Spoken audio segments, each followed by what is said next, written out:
South America के तट के पास 7.5 तीव्रता का भूकंप आया है। फिलहाल किसी तरह के नुकसान की जानकारी नहीं। भूकंप की जानकारी देने वाली अमेरिका संस्था USGS के मुताबिक इस भूकंप का केंद्र अर्जेंटीना के दक्षिण में ड्रैग पैसेज के पास 10.8 किलोमीटर की गहराई में था।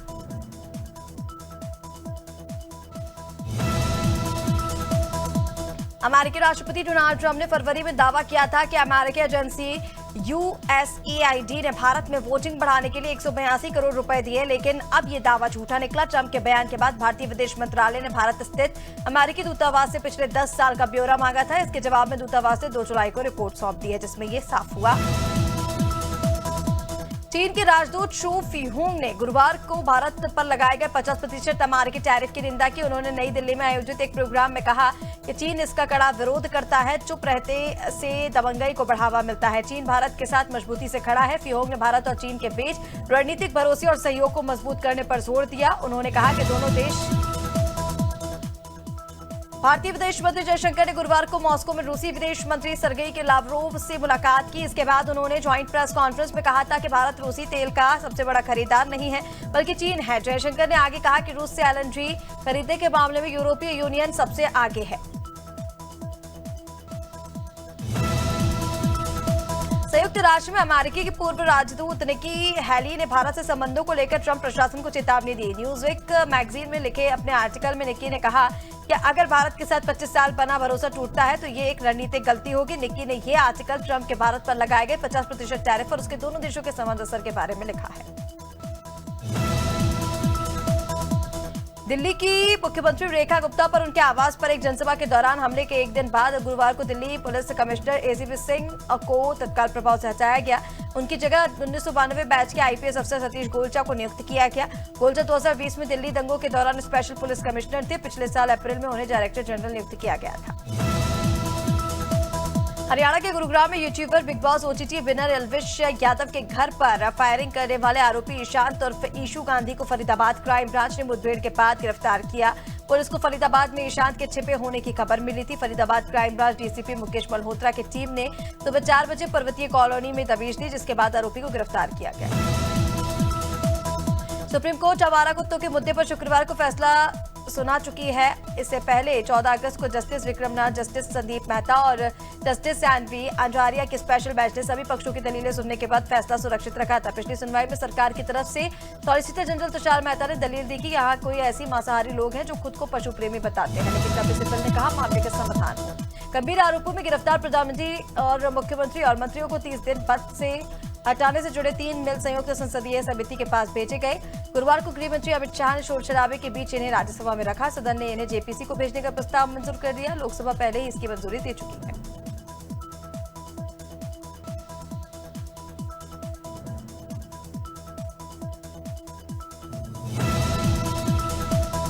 असम में 18 साल से ज्यादा उम्र के लोगों का नया आधार कार्ड बनेगा। मुख्यमंत्री हेमंत बिस्वा शर्मा ने गुरुवार को इसकी जानकारी दी। उन्होंने कहा कि असम कैबिनेट ने अवैध प्रवासियों को भारतीय नागरिकता से रोकने के लिए ये फैसला लिया है। CM हेमंत बिस्वा शर्मा ने राज्य में 18 साल से अधिक उम्र के जिन लोगों के पास अभी तक आधार कार्ड नहीं है, उन्हें आवेदन के लिए 1 महीने का समय दिया जाएगा।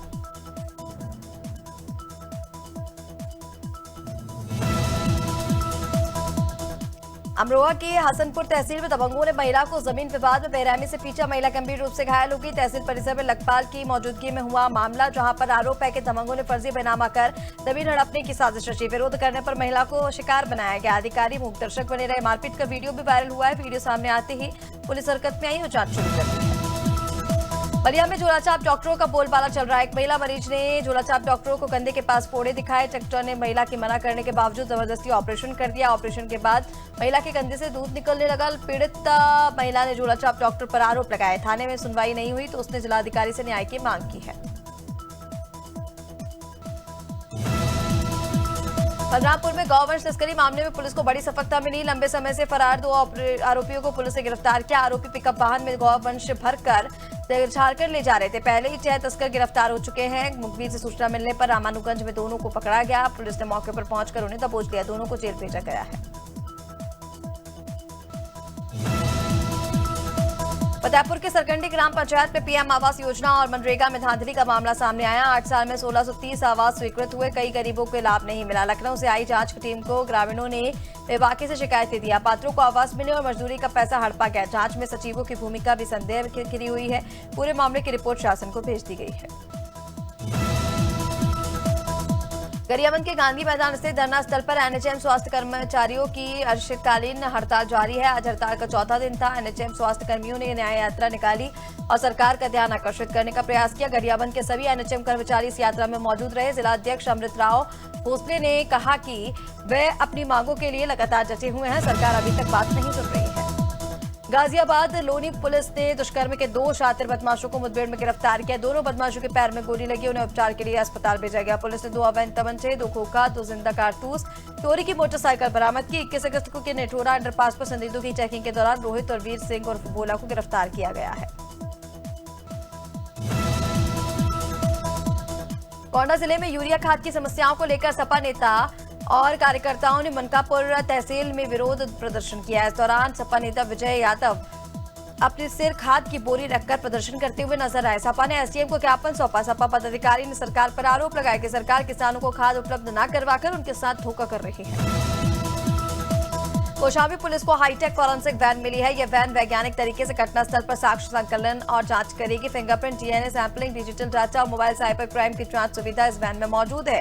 पुलिस अधीक्षक राजेश कुमार ने कहा कि इससे अपराधों का शीघ्र अनावरण होगा और न्यायालय में ठोस साक्ष्य प्रस्तुत होंगे। यह वैन अपराधियों के लिए खतरे की घंटी और जनता के लिए सुरक्षा की गारंटी है।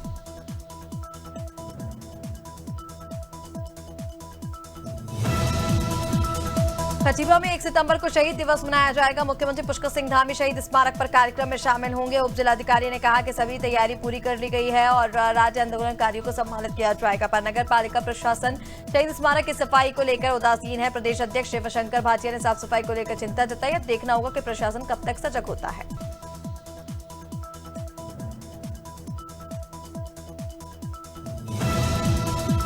मऊ के प्राइवेट अस्पताल में डॉक्टर की लापरवाही से जच्चे बच्चे की मौत। परिजनों ने आरोप लगाया कि डॉक्टर ने मरे हुए बच्चे को रेफर किया। परिजन जब बच्चे को लेकर लौटे तो बच्चों की मां भी मृत मिली।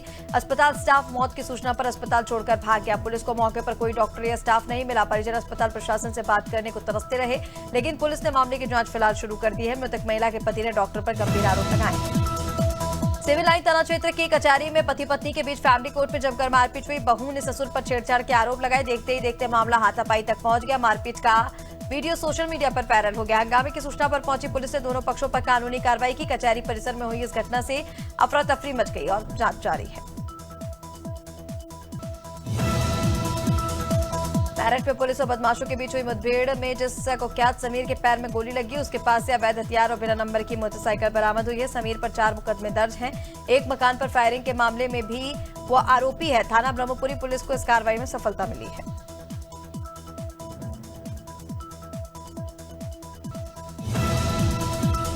पीलीभीत के टनकपुर हाईवे पर सरकारी जमीन बचाने और जाम खुलवाने में पुलिस फेल हो गई तो city magistrate Vijayavardhan Tomar Singham style में मौके पर पहुंचे। हिंदूवादी संगठन के नेताओं से उनकी बहस हुई, जिन्होंने कहा कि हम फर्जी पंडित नहीं हैं। सिटी मजिस्ट्रेट ने कहा कि नियम कानून से ही निर्माण होगा। पुलिस सिर्फ तमाशबीन बनी रही। जांच में फंसे ई रिक्शा चालक घायल हो गया। नगर पालिका की निचली भूमि पर भी अवैध कब्जा कर निर्माण किया गया था। कोतवाली पुलिस ने मुखबिर की सूचना पर बापूनगर और जोगीडीपा में दबिश देकर 2 आरोपी को गिरफ्तार किया। उड़ीसा से गांजा लाकर बेचने वाले पिंटू पैरा से 3 किलो से ज्यादा और महिला सप्लायर रागिनी शर्मा से 1 किलो से ज्यादा गांजा बरामद हुआ। दोनों के खिलाफ एनडीपीएस एक्ट में मामला दर्ज हुआ है। पकड़े गए आरोपियों के पास से बाइक, मोबाइल, 80,000 की संपत्ति मिली है, जिनमें सहारनपुर के गागलरेही थाना क्षेत्र में पुलिस और बदमाशों के बीच मुठभेड़ हुई। बलियाखेड़ी मार्ग के कच्चे रास्ते पर आमना सामना हुआ। पुलिस की गोली से रामजन और रमजानी घायल हो गया, जबकि एक बदमाश अंधेरे का फायदा उठाकर फरार हो गया। घायल बदमाश के पास से तमंचा, 3 जिंदा कारतूस, बिना नंबर की बाइक बरामद हुई। घायल को अस्पताल में भेजा गया है। पुलिस तलाश में जुटी हुई है। झांसी के मऊरानीपुर में एक महिला की जान पुलिस सिपाही की सूझबूझ से बच गई। बता दें कि सुधा राय पिछले 1 साल से 17 साल की मुस्कान के साथ रह रही थी। दोनों ने कुछ समय पहले दिल्ली में बिताया। पिछले 6 महीने से वे मऊरानीपुर के किराए के मकान में थी। मुस्कान के परिजन उसे खोजते हुए मऊरानीपुर पहुंचे, उसे अपने साथ ले जाने लगे तो इसी दौरान सुधा राय ने सूखनई नदी में छलांग लगा दी। मौके पर तैनात सिपाही धीरेन्द्र सिंह ने नदी में कूदकर महिला को बचाया। सुप्रीम कोर्ट ने आवारा कुत्तों को लेकर बड़ा फैसला सुनाया है। अदालत ने स्पष्ट कर दिया कि शेल्टर होम में कैद किए गए आवारा कुत्तों को अब छोड़ा जाएगा, लेकिन इससे पहले उनका टीकाकरण, नसबंदी और कीड़े निकालने की प्रक्रिया पूरी करनी होगी। इसके बाद ही सड़कों पर छोड़ा जाएगा। हालांकि रैबीज से संक्रमित या आक्रामक व्यवहार दिखाने वाले कुत्तों को छोड़े जाने की अनुमति फिलहाल नहीं है। अब्दुल्लागंज का एकमात्र पशु चिकित्सालय खंडहर में तब्दील हो चुका है। अस्पताल में ना तो दवाइयां हैं, ना आधुनिक उपकरण और कई पद वर्षों से खाली पड़े। दीवार से दरारें और छत से झड़ता प्लास्टर और गंदगी का आलम यहां की बदहाली को साफ बयां करता है। इलाज के लिए आने वाले मवेशियों को खुले में खड़ा रहना पड़ रहा है।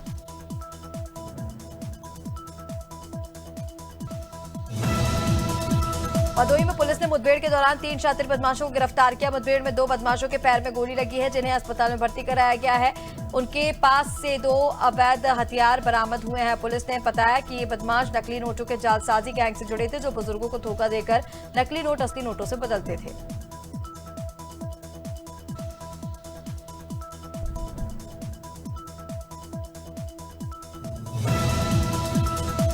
जांजगीर चांपा के पामगढ़ कुटरा गांव में गुरुवार रात स्कूटी सवार सुमित और प्रहलाद कश्यप ट्रक से टकरा गए। दोनों गंभीर घायल युवकों को जिला अस्पताल ले जाया गया, जहां डॉक्टरों ने उन्हें मृत घोषित कर दिया। दोनों गणेश उत्सव रिहर्सल के लिए निकले थे। गुस्साए ग्रामीणों ने ट्रक के टायर की हवा निकाली।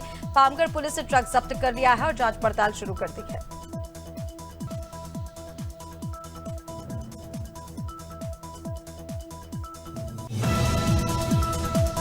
भारत की सबसे बड़ी फैंटेसी गेमिंग कंपनी ड्रीम 11 अपनी रियल मनी गेमिंग यानी कि आरएमजी कारोबार बंद करने जा रही। कुछ मीडिया रिपोर्ट्स में दावा किया गया कि यह फैसला भारत सरकार द्वारा हाल ही में पास किए गए ऑनलाइन गेमिंग बिल 2025 के बाद दिया गया। इस बिल के तहत ऑनलाइन रियल मनी गेम्स पर पूरी तरह पाबंदी है। मीडिया रिपोर्ट्स के मुताबिक ड्रीम 11 की पेरेंट कंपनी ड्रीम स्पोर्ट्स ने भी यह जानकारी अपने कर्मचारियों को 20 अगस्त को दे दी थी।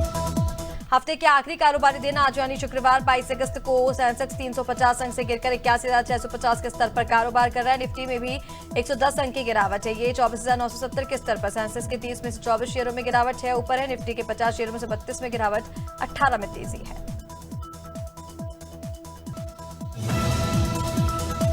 जीएसटी काउंसिल के मंत्रियों ने समूह ने जीएसटी के 12% और 28% के स्लैब को खत्म करने की मंजूरी दे दी। अब जीएसटी के सिर्फ 2 स्लैब 5% और 18% ही होंगे।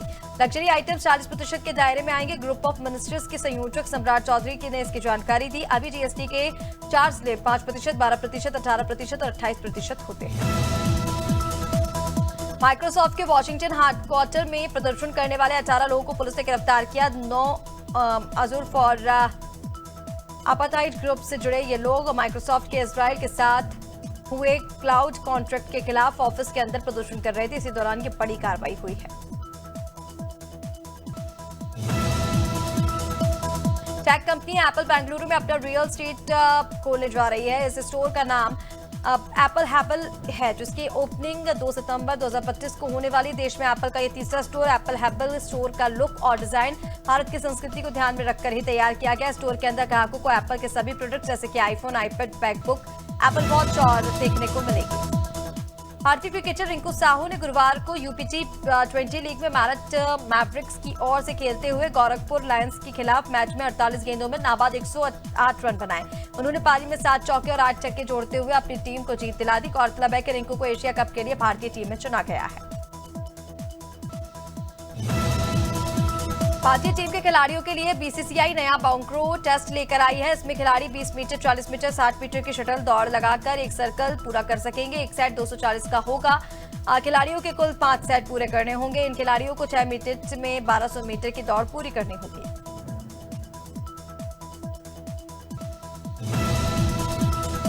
रिपोर्ट्स के अनुसार रोहित शर्मा कथित तौर पर इंडिया ए और ऑस्ट्रेलिया ए के बीच होने वाली 3 अनौपचारिक वनडे मैचों में खेलने के इच्छुक हैं। ये 3 मैच 30 सितंबर से 5 अक्टूबर के बीच कानपुर में खेले जाएंगे। बकौल रिपोर्ट्स रोहित ऑस्ट्रेलिया के दौरे पर जाने से पहले इंडिया ए में खेलकर उसकी तैयारी करना चाहते हैं।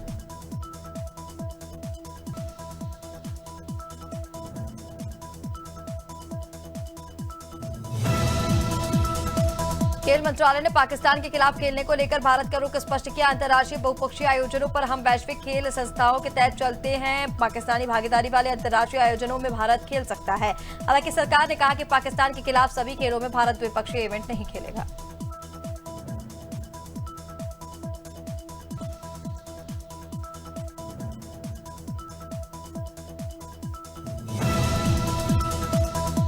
एशिया कप 2025 के लिए भारतीय टीम में बल्लेबाज श्रेयस अय्यर का चयन न होने पर उनके पिता संतोष अय्यर ने निराशा जताई। कहा कि मैं ये नहीं कह रहा हूं कि उसे भारतीय कप्तान बना दो, लेकिन कम से कम उसे टीम में तो चुनो। उसे टीम से बाहर भी रखा जाता तो उसके चेहरे पर असंतोष नहीं दिखता।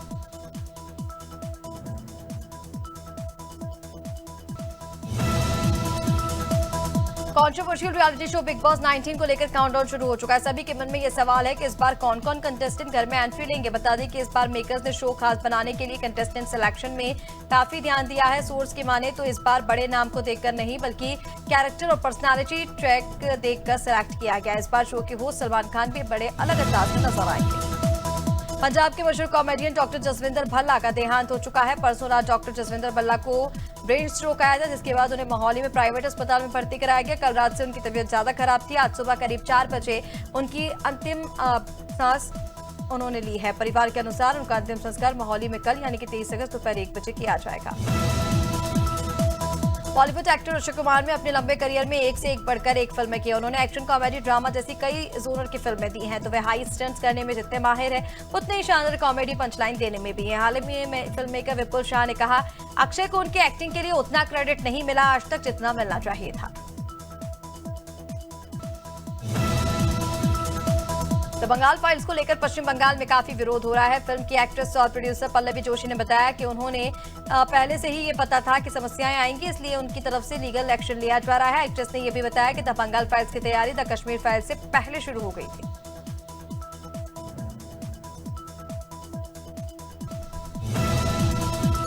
हरियाणा के फतेहाबाद के रहने वाली पंजाबी सिंगर मनकीरत औलख को कॉल और व्हाट्सएप पर मैसेज धमकी भरे आए हैं। उन्हें एक विदेशी नंबर से मैसेज आया, जिसमें सिंगर और उनके परिवार को जान से मारने की धमकी दी गई। सिंगर की ओर से पुलिस को शिकायत दर्ज करवा दी गई है। सिंगर मनकीरत औलख को जो मैसेज आया है वो पंजाबी भाषा में है।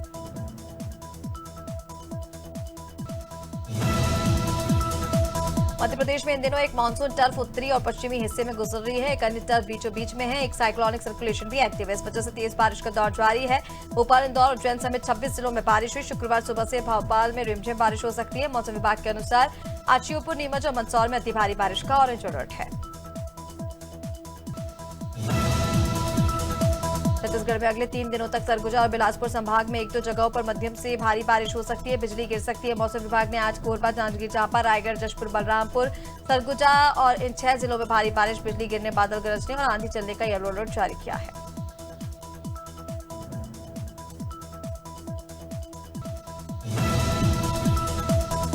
राजस्थान में मौसम विशेषज्ञों के मुताबिक मानसून की टर्फ लाइन अब दक्षिण दिशा में शिफ्ट होकर अपनी नॉर्मल पोजीशन के लिए नजदीक आ गई है। शुक्रवार को टर्फ लाइन जैसलमेर, कोटा, दतिया, सीधी, सची होकर गुजर रही है। इस कारण प्रदेश में भारी बारिश का दौर शुरू हो गया है, जो अगले 2 दिन में जारी रहने की संभावना है। सवाई माधोपुर शहर के कई इलाके डूबने से बाढ़ जैसे हालात राजस्थान में हो चुके हैं।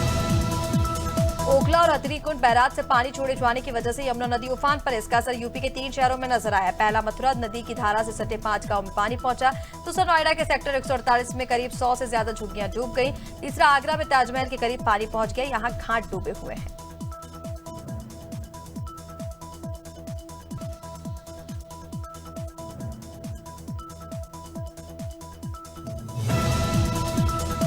और हिमाचल प्रदेश में आज वेस्टर्न डिस्टर्बेंस दोबारा से एक्टिव होगा। ऊना, हमीरपुर, बिलासपुर, चंबा और कांगड़ा जिला से आज बारिश का येलो अलर्ट है, जबकि कल से 4 दिन तक भारी बारिश का ऑरेंज अलर्ट जारी किया गया है। ऊना, मंडी, शिमला और सिरमौर जिले में 23 अगस्त को भारी बारिश का अलर्ट है। उसे देखते हुए लोगों को लैंडस्लाइड संभावित क्षेत्रों और नदी नालों के आसपास नहीं जाने की सलाह दी गई है।